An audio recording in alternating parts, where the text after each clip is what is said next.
नमस्कार, मराठीयन्स किचनमध्ये मी उत्कर्षा आपले मनापासून स्वागत करते. आज मी तुमच्यासाठी घेऊन आले आहे गव्हाचं पीठ आणि वाटाण्यापासून बनणारी क्रिस्पी आणि चवदार नाश्ता रेसिपी. एकदम मस्त होते, घरातल्याच साहित्यात होते. यासाठी बाहेरचं कुठले जास्त साहित्य वापरावं लागत नाही आणि झटपटही तयार होते. एकदम सोपी रेसिपी आहे. हे तुम्ही फ्रीजमध्ये 8 दिवस स्टोअर करू शकता आणि पाहिजे तेव्हा 2 मिनिटात फ्राय करून खाऊ शकता. एकदम मस्त लागते.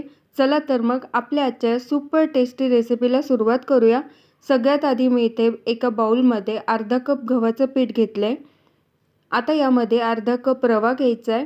इथे मी बारीक रवा घेतलेला आहे. आता यामध्ये अर्ध्या लिंबाचा रस टाकायचा आहे. 1 कप मी इथे पाणी घेतलं आहे. पाणी इथे मी अर्धच टाकणार आहे. हे पीठ भिजवण्यापुरतंच आपल्याला पाणी आत्ता टाकायचं आहे. पाणी आपल्याला परत लागणारच आहे. हे पीठ भिजेल इतकंच पाणी यामध्ये टाकायचं आहे. यामध्ये आणखी थोडंसं पाणी टाकते आहे. बाकीचं उरलेलं पाणी आपल्याला नंतर लागणार आहे. अशा पद्धतीने आता हे पीठ इथे भिजवलेलं आहे. पीठ भिजतं आहे तोपर्यंत आपण पुढची तयारी करूया.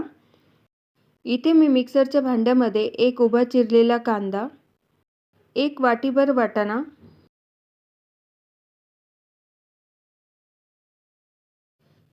3 ते 4 लसणाच्या पाकळ्या, 1 इंच आलं,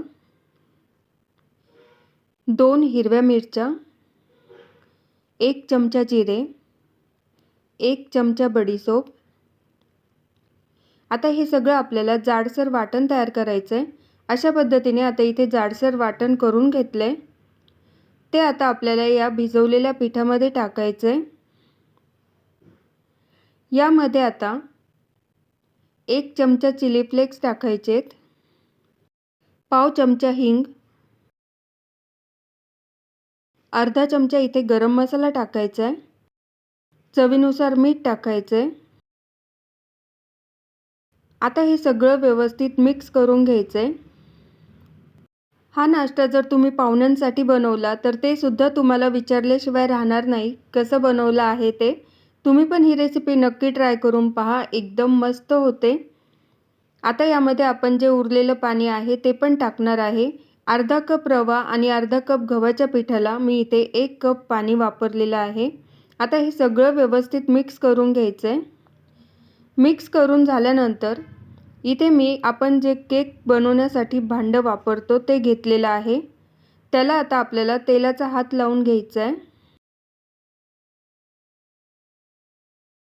तेल आपल्याला सगळीकडे याला लावून घ्यायचं आहे. तेल लावून झाल्यानंतर यामध्ये आपण जे बॅटर तयार करून ठेवलं आहे ते टाकायचं आहे. आता हे बॅटर यामध्ये सेट करून घ्यायचं आहे. इथे मी गॅसवर कढईत पाणी तापायला ठेवलं आहे. त्यामध्ये तुम्ही एखादं स्टँड ठेवू शकता. त्यावर आता हा डबा ठेवायचा आहे आणि 7 ते 8 मिनिटे हे वाफवून घ्यायचं आहे. आता हे वाफवून झालेलं आहे. मी इथे सुरी घेतली आहे.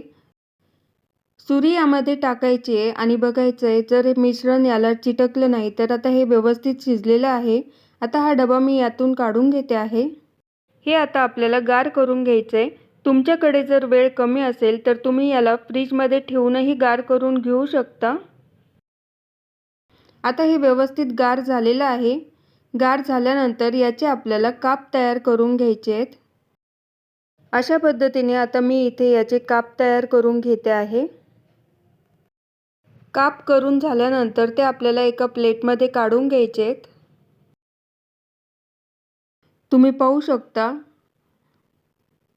एकदम व्यवस्थित हे शिजलेलं आहे आणि आता हे असंच सुद्धा खायला खूप छान लागतं, पण आपण याला फ्राय करून घेणार आहोत.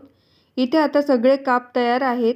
मी गॅसवर पॅनमध्ये 2 मोठे चमचे तेल तापवून घेतले. त्यामध्ये आता हे मध्यम आचेवर आपल्याला सगळे काप फ्राय करून घ्यायचेत. एक 3 ते 4 मिनिटे एका साईडने व्यवस्थित फ्राय झाल्यानंतर याची दुसरी बाजूही आपल्याला फ्राय करून घ्यायची आहे. तुम्ही एकदा फक्त या नाश्त्याची रेसिपी ट्राय करून पहा. आठवड्यातून एकदा तरी तुम्ही हा नाश्ता नक्कीच करताल याची मी खात्री देते. अशा पद्धतीने आता याची दुसरी साईडही व्यवस्थित फ्राय करून झालेली आहेत. आता हे आपण एका प्लेटमध्ये काढून घेऊयात. तुम्ही पाहू शकता याचा कलर एकदम मस्त आलेला आहे. खरपूस असे छान तळल्या गेलेले आहेत. हे खायलाही तितकेच मस्त लागतात. तुम्ही ही रेसिपी नक्की ट्राय करा.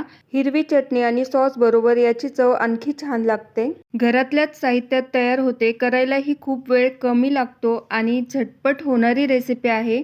नक्की ट्राय करा आणि तुम्हाला जर हा व्हिडिओ आवडला असेल तर लाईक करा, शेअर करा आणि मराठीयन्स किचन चॅनलला सबस्क्राईब करा आणि बेल आयकॉनवर क्लिक करा म्हणजे तुम्हाला माझे जे पुढचे नवीन येणारे व्हिडिओ आहेत त्याचे नोटिफिकेशन्स मिळतील.